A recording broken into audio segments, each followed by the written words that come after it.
We've just been speaking to Josh McPake. He started all 3 games since come to the club. What have you liked about his performances so far? Well, he's growing and getting better all the time as his fitness levels improve. He very much sticks to what we ask him to do for the team, and his contribution outside of what we try and do as a team is getting more and more. So that's something that we believe that we can grow. But just his general attitude and his work rate has been superb, and we're really pleased with him.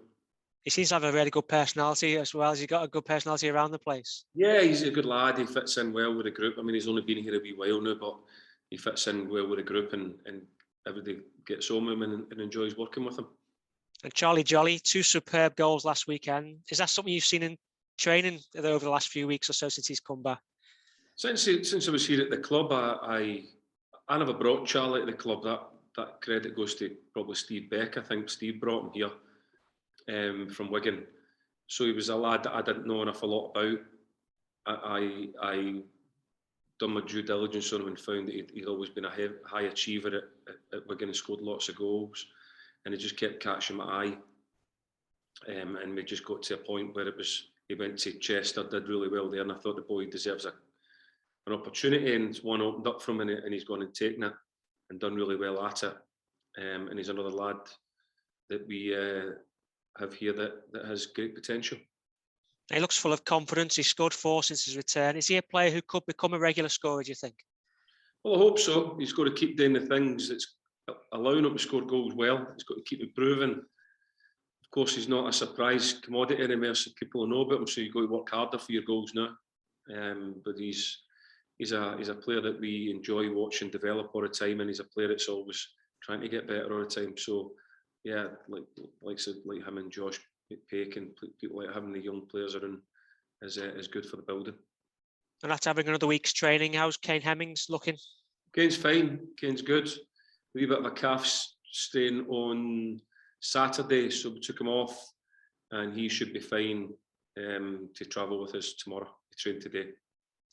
And you spoke about the attacking talent last week when you brought in Kane Hemmings as well. How important is it to have forwards who can offer different options as well?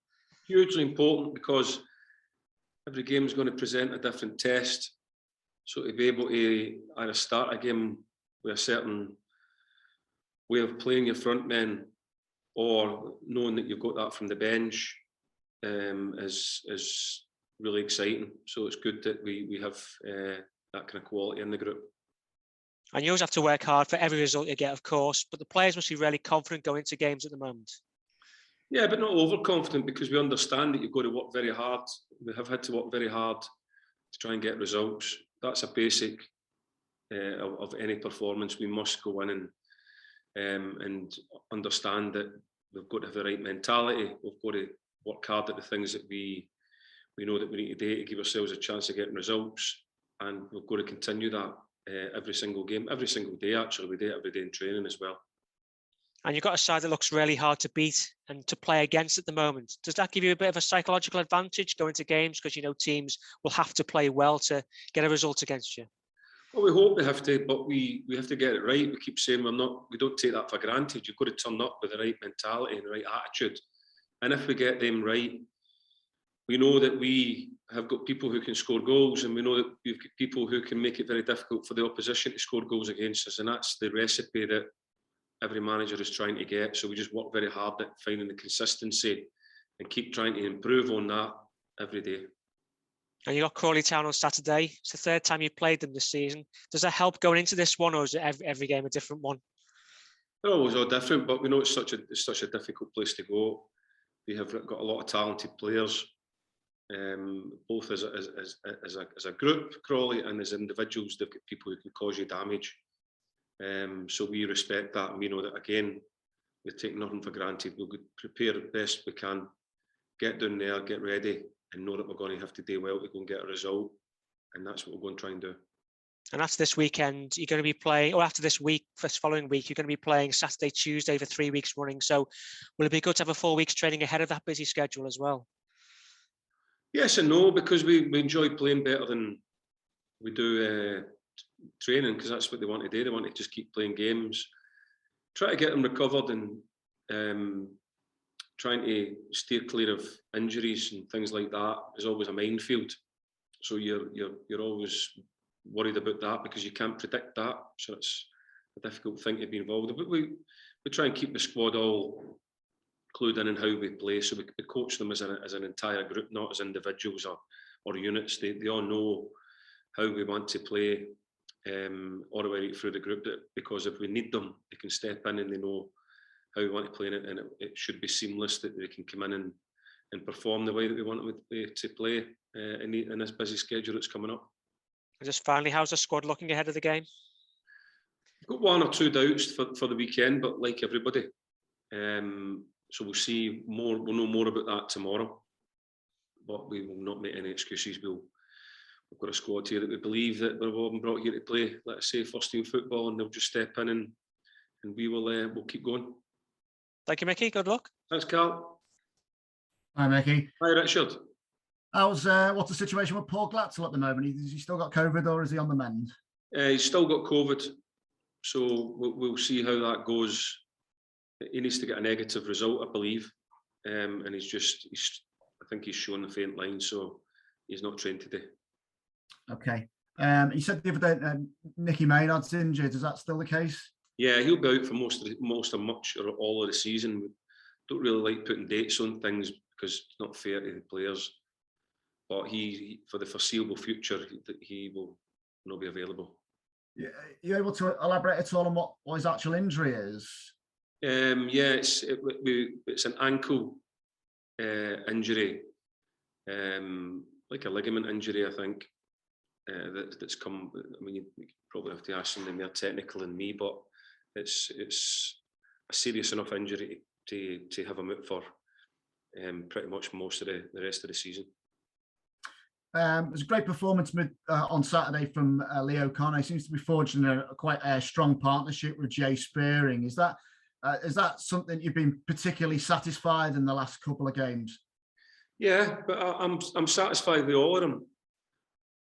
I'm really pleased that they're able to find the way to get the results and do that as a cohesive unit, as an entire group. And then we've made changes, whether that be in game or before the game, be tweaks and systems and things, and they've continued to keep doing that. So the partnerships and the group thing between the whole group, I'm really pleased with. You mentioned O'Connor, and yeah, we're really pleased with him. He's moved into midfield, which I believe is his best position, because I think that utilises more of what he's about, more of the qualities that he has. He plays in there, and him and Jay, enjoy playing in there. So it allows us to play in a certain way, knowing that we've got the kind of lads in the middle, winning the battles in the middle of the pitch for us. From a personal perspective, are you satisfied with how well your players are taking on your ideas and instructions, given that you were basically working with a blank canvas from the start of the season, but basically the progress you've made from there to now? Yeah, satisfied but greedy, Richard. I think we're greedy. We want more, and we want to keep improving it. We have meetings all the time about probably more about how we can do things better than patting ourselves in the back and saying how we're doing things well. We keep trying to improve it. We keep wanting to try and move it forward, and moving it forward from the standard that we'd set in the previous days or games. So not allowing it to drop below that and keep trying to push forward. So we keep doing that all the time. So sort of satisfied but greedy, wanting more, and just keep pushing and finding any area in the team that we think that we can improve in, and we'll keep doing that all the time. Does success and winning so many games on the bounce, does that take levels up in training, or does it just maintain the same all the time, or just that cumulative effect of winning games take things up another level? I think that if anybody's doing well at something and they're happy about that, aren't they? So I think a winning player is a happy player, and when they're happy, they believe that they're doing something that's moving them as individuals or a team forward, I think they keep striving for more. It's easier then, I think, to keep asking for more because they have that wee sort of pat in the back, if you like, of results, performances. So I think that it would be easier to find improvement if you're getting results because of the happy nature that it makes the players, than I think if you're being defeated, you're not getting anything right anyway, are you? So you're getting a part of the game wrong. So at the minute, it's a very, it usually is anyway, Tranmere. It's a very buoyant and great and good environment to improve in, because with the facilities that we have and the type of mentality we have in the group and the management. So I wouldn't say it's easier.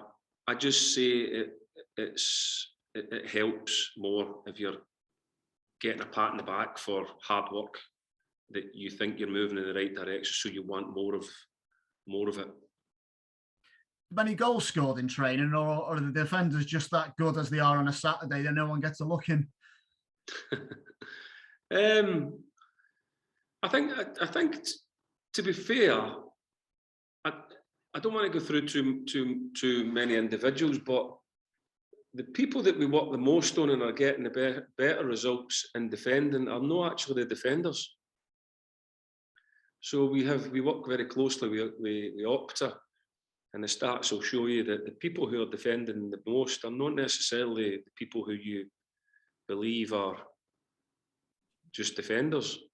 So all the way right through the group, they make it very difficult for you to score. But it helps, because I was speaking to somebody the other day about Peter Clark, and I said, Peter Clark's the best coaching tool that I have in the building, because I've got Galazzo, Charlie Jolly and Elliot Nevitt and now Kane Hemmings and Manny, who I can put against Clark every day in training, and we match them up, and they have to improve in order to get anything out of them.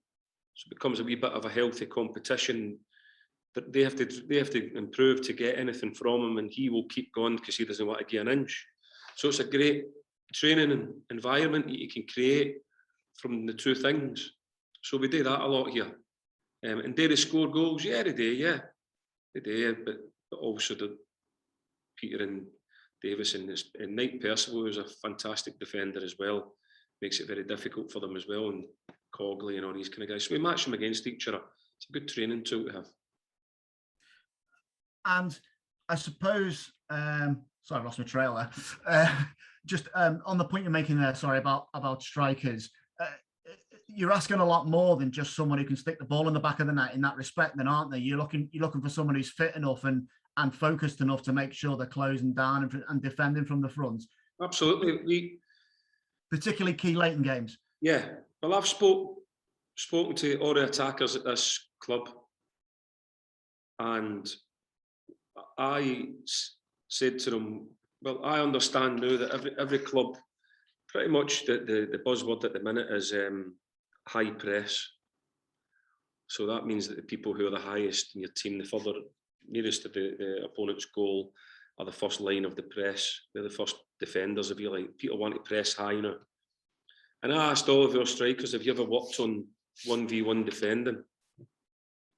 And none of them had. Not a single one had worked in 1v1 defending, and something that now everybody's doing. So we actually work really hard with them defensively in 1v1s. So we say people have to now try and get past you, and we speak every day about the duels. We're really tough on them with the duels. We want you to be better in the duels. We want to come out on top. The duels being when an opposing player and your player come into contact with each other in different scenarios, whether it be a header or a knockdown or a 1v1. We want to come out on top in them. So we work very hard, as what I was saying to you after the game on Saturday. The front players, the work rate they put in, the way they press, how good they are at it, has taken hours and hours of hard work on a training pitch, and they deserve so much credit for that. I wasn't trying to be argumentative or clever. I was actually sticking up for the hard graft that these guys have put in, and me being able to stand at the side of the pitch and go, these could be defending until next week and you ain't getting by them, because they have a mentality and an ability to defend from the front that they've worked on so hard that I can stand there really proud of them and really confident that I'm seeing the fruits of their hard work that they've put in and never did before. They've never did 1v1 defensively before. They've did 1v1 attacking. But if you're going to press high, you have to show your players how to defend. And we do that a lot here. And that's what I was saying the other day. It's great to be able to see them making. Because the biggest thing in football is decision making. And it's great to see the front men making great decisions of when they can press and when they can't. And when they press, it's brilliant to see them going and executing it and making it very difficult. And even if they're no winning back the initial one, they make it predictable for the next guy to go and win it. And we work really hard on that. And I was really pleased to see that. I was pleased to see that for quite some time now. And long may it continue. We're really tough on them about it. You've got about 10 or 11 days left till the end of the January transfer window. Anyone else coming through the Solar Campus revolving door? Well, it's not really a revolving door, is it? It's I think we'll call it a calculated door. We call it we're very organised in how we want to do our recruitment. That we're getting better at some stuff, and we want to keep improving it. And one of them is the recruitment process, and we're getting much better, and we're very organised at that. So yeah, we're hoping that we can get a few things done, and getting and sort of moving players or players finding football elsewhere when they're not playing for you. That could maybe go towards the end of the window, but I'm not really heavily involved in the kind of out thing. That's up to the player and his agent to maybe go and try and find football elsewhere if they don't think they're getting enough here and it suits both sides. I call it the tail wagging, the dog's tail wagging for everybody. So we don't know in the outs, but ins, we're hoping that we'll maybe be able to do a few things. Okay. Any positions specifically you want to call out? Come on, you know me better than that. Good try. Try, you know. We've been together a long time now. We're like Mr. and Mrs. here. Well, look, if you wash the dishes, I'll dry them. That's all I'm saying. Yeah, that's fine. That's good. Good effort. just one last one there, really. When a team's doing well at the top of the table, and obviously, you know, January comes around, you're looking for more players and whatnot, does that search become a little bit easy? Do you get situations where players are actually coming to you and saying, look, I want to play for Tranmere? I think it helps if you're at the end of the league you are. I think you'd have to say that. And it would help. It helps because of what a good club Tranmere is. I don't have to bring people here to Solar Campus or take them to the ground on a Saturday. And why wouldn't you want to play for Tranmere? It's quite an easy sell. Then you tell them why you were bringing them here and what the qualities were that they have that you think that they can add to the building. So you'd be very clear about that with the player. And I think we organise that really well. Where the players come for a specific or a certain way of playing for us. Maybe that we think that we need another one of them, or the just in cases, what ifs, we might need just another one or whatever. So we work hard at that all the time, but certainly I wouldn't be speaking out of turn and saying that this isn't a fantastic club. I think you've been around here long enough, so it's quite an easy sell, really.